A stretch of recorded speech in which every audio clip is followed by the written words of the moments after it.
Korban kebakaran di Dusun Impres, Kampung Pondok Baru, Kecamatan Bandar, Kabupaten Benar Meriah, menerima bantuan masa panik. Bantuan diberikan secara langsung terhadap para korban yang terkena dampak akibat kebakaran.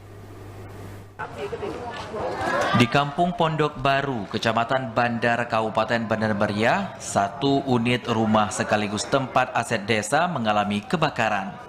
Badan Penanggulangan Bencana Daerah Satgas Gabungan beserta masyarakat bergotong royong membantu para korban yang terkena dampak kebakaran.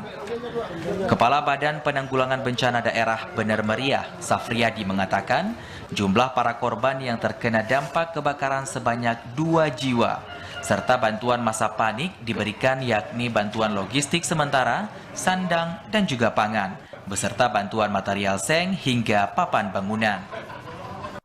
Pihak PD maupun dari TNI dan Polri, bantuan yang kita berikan ini adalah pasca panik ataupun lebih kepada kebutuhan logistik sementara. Pihaknya berharap dengan bantuan yang diberikan dalam pelaksanaan bulan puasa dapat meringankan beban para korban yang terkena dampak kebakaran. Dari Benar Meriah, Mutia, TVRI melaporkan.